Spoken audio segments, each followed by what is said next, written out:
சமீபத்தில் ஒரு நியூஸ் ஒன்று வெளியாச்சு. அதாவது எண்ணூரில் வந்து மீன்கள் வந்து கொத்து கொத்தா செத்து போயிட்டு இருக்கு அப்படின்னு சொல்லிட்டு நிறைய மீனவர்கள் வீடியோ எடுத்து போட்டுட்றாங்க. அதை பார்த்து அந்த இடத்துக்கு நான் வந்திருக்கேன். அதாவது நானும் இந்த எண்ணூர் பகுதியை சேர்ந்தவன் தான். அந்த எண்ணூர் பகுதியில் வந்து பார்க்கும்போது இங்கே அவ்வளோ மீன்கள் கொத்து கொத்தா செத்து கிடக்குது.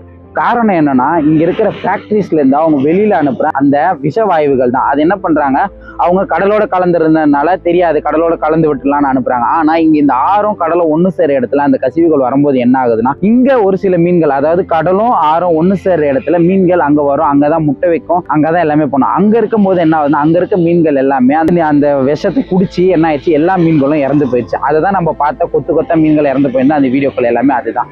ஸோ இது வந்து மீன்களுக்கு மட்டும் கிடையாது, இவங்களோட வாழ்வாதாரத்தையே அது பாதிக்கும். எப்படி பாதிக்கும்னா, இன்னைக்கு இந்த மீன்கள் இறந்து போச்சு அதனால அவங்க வாழ்வாதாரம் பாதிக்குதுன்றத சொல்ல வரல. நான் சொல்ல வர்றது என்னன்னா, இன்னைக்கு இந்த பிரச்சனை இங்க நடந்துருச்சு, இன்னும் ஓரிரு மாதங்கள்லயோ இன்னும் ஓரிரு வாரங்கள்லயோ மீனவர்கள் மீன் பிடிக்க கடலுக்கு போவாங்க. அதாவது எண்ணூர் மக்கள் போயிட்டு அவங்க மீன் பிடிச்சிட்டு வந்தாலும் பொதுமக்கள் என்ன பண்ணுவாங்கன்னா, ஓ நீங்க எண்ணூர்ல இருந்து மீன் எடுத்துட்டு வரீங்களா, ஐயோ எங்களுக்கு அந்த மீன் வேணாம், ஏன்னா அது வந்து மொத்தமே வந்து விஷவாயுகளால இதுவாயிருக்கு, அதை சாப்பிட்டா அது எங்களுக்கும் பாதிப்படையும், அதனால நீங்க எடுத்துட்டு வர மீன் எங்களுக்கு வேணான்னு சொல்லிட்டு அந்த எண்ணூர் மக்களோட வாழ்வியலும் போவோம், வாழ்க்கையும் போவோம். அவங்க நல்ல மீனே பிடிச்சிட்டு வந்து வித்தாலும் பொதுமக்கள் அதை வாங்க மாட்டாங்க.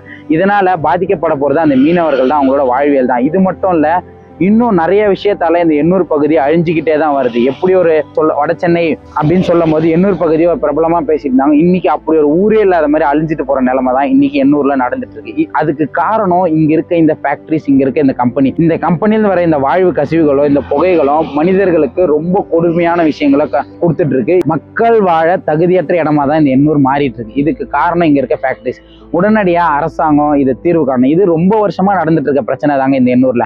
இது ஒவ்வொரு முறையும் மீன்கள் இறந்து போவோம், மக்கள் பாதிக்கப்படுவாங்க. இப்போ சமீபத்துல கூட எண்ணூர்ல ஒரு ஃபேக்டரியில ஒரு குப்பத்துல என்ன ஆச்சுன்னா, அந்த வாழ்வு கசிவு வெளியில வந்து கிட்டத்தட்ட நிறைய மக்கள் இறந்து போனாங்க, நிறைய மக்கள் வந்து அதனால பாதிக்கப்பட்டிருந்தாங்க. ஸோ அந்த பிரச்சனை பீக்குக்கு வந்தது. ஒரு 100-150 நாட்கள் போராடினாங்க, ஆனால் அப்பயும் அவங்களுக்கான தீர்வுகள் கிடைக்கவே இல்லை. இந்த பிரச்சனை எண்ணூர்ல கடந்து நடந்துகிட்டே தாங்க இருக்கு. இந்த பிரச்சனையை ஒரு முடிவுக்கு கொண்டு வரணும்னா அரசாங்கம் இதுல தலையிட்டு இங்க நடத்துற இந்த கம்பெனிஸ் எல்லாம் அவங்க உடனடியா ஸ்டாப் பண்ணணும். இதுல இருந்து இங்க ஒரு ஃபேக்டரி ஒன்று இருக்குங்க, அந்த ஃபேக்டரியில என்ன பண்ணுவாங்க, சுடு தண்ணியை வெளியிடுவாங்க. அதாவது அவங்க தயாரிக்கிற அந்த இதுல இருந்து கிட்டத்தட்ட இத்தனை லட்சம் தண்ணீர் வந்து சுடு தண்ணி வெளியில வரும். அது என்ன பண்ணுவாங்க, அவ்வளோ சூடோட அந்த தண்ணியை வந்து கடல்ல அப்படியே கலந்துருவாங்க. அந்த அந்த அந்த இதுல பார்த்தோன்னா நமக்கு தெரியும், அந்த தண்ணி வந்து கடலோட கடக்கிறது. ஸோ இதனாலேயுமே மீன்கள் வந்து உற்பத்தி ஆக முடியல, அதனால மீனவர்களுக்கு நிறைய பாதிப்பு ஏற்படுது, மீன்கள்லாம் இறந்து போகுதுன்னு ஒரு குற்றச்சாட்டு ஆல்ரெடி இருந்தது இந்த எண்ணூர்ல. இப்போ அது இன்னும் ஒரு படி மேல போய் என்னன்னா, இவங்க அனுப்புற அந்த வாயு கசிவு மூலயமால அந்த மீன்கள் எல்லாம் இறந்து செத்து மிதக்கிற வீடியோ தான் பார்த்துதான் இங்க மக்கள் ரொம்ப பாதிப்படைகிறாங்க. ஸோ இது அவங்க வாழ்வியலையும் அவங்களோட வாழ்க்கையை ரொம்ப பாதிக்குது. பொல்யூட்டடான ஒரு ஏரியாவா மாறிட்டு இருக்கு.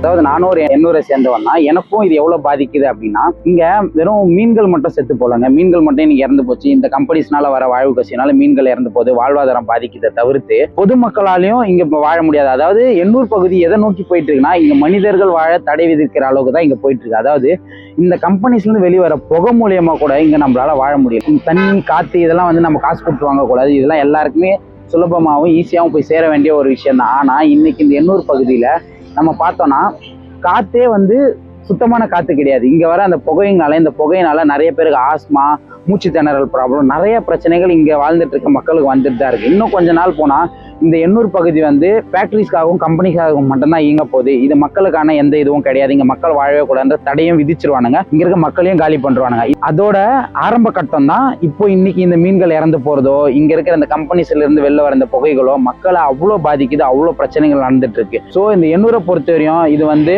வட சென்னை அப்படின்னு சொன்னாலே எண்ணூர் அப்படின்ற இந்த இதுதான் சொல்லுவாங்க. இது வந்து ஒரு அழகான ஊருங்க, அழகான மண். இந்த அழகான மண்ணில் மீனவர்கள் மக்கள் அழகா வாழ்ந்துட்டு இருந்தாங்க. இந்த ஆறும் இந்த கடலும் ஒன்று சேர இடத்துல எவ்வளவு அருமையா இருக்கும் தெரியுமா. ஆனா இன்னைக்கு இந்த ஊர் எப்படி இருக்குன்னா, ஒரு அழிவை நோக்கி போயிட்டு இருக்கு. இந்த மக்கள் எல்லாரும் வாழ்வியலை இழந்து அழிவை நோக்கி போயிட்டு இருக்காங்க. ஸோ இங்க இருக்க இந்த கம்பெனிஸால அவ்வளோ பெரிய பாதிப்புகள் ஏற்பட்டுட்டு இருக்கு. வெறும் மீன்கள் மட்டும் இங்க சாவலங்க, இதே மாதிரி நிலைமை போயிட்டே இருந்ததுன்னா கூடிய விரைவில் இங்க இருக்க மக்கள்களும் கொத்து கொத்தா செத்து தாங்க போறாங்க. இங்க நாங்க சுவாசிக்கிற காத்து கூட சுத்தமான காத்து கிடையாது, அதுவும் முழுக்க பொல்யூட்டடான ஒரு காத்து தான். இந்த பிரச்சனையை உடனடியா இப்போ வந்திருக்க புதிய அரசு, அதாவது விஜய் அவர்கள் வந்திருக்காங்களா, முதலமைச்சர் விஜய், இந்த விஷயத்தை அவராது உடனடியா ஒரு நடவடிக்கை எடுத்து இதுக்கான தீர்வை இந்த மக்களுக்கும் இந்த எண்ணூர் மக்களுக்கு அவரு செஞ்சு கொடுத்துதாங்க ஆகணும். இல்லைன்னா இந்த மக்களோட வாழ்வியலே ஒரு கேள்விக்குறியாயிடும், வாழ்க்கையும் ஒரு குறியாயிடும். அதே மாதிரி எந்த அரசாங்கம் வந்தாலும் அது மக்கள் பிரச்சனையை தீர்க்கிறதும் கிடையாது, மக்கள் பிரச்சனைக்காக நிற்கிறதும் கிடையாது. எந்த அரசாங்கம் வந்தாலுமே முதலாளி வர்க்கத்துக்கு தான் துணை போவதை தவிர தொழிலாளி வர்க்கத்துக்கும் ஏழை வர்க்கத்துக்கும் அவங்க ஒருபோதும் உதவுறதே கிடையாது. மக்கள் வாழ்வதற்கு முக்கியமான விஷயங்கள் வந்து நீர், நிலம், காற்று. இது மூணுமே எண்ணூர்ல ரொம்ப பாதிக்கப்பட்டுச்சு. காற்றும் பாதிக்கப்பட்டுச்சு, இங்க வர அந்த புகையினால.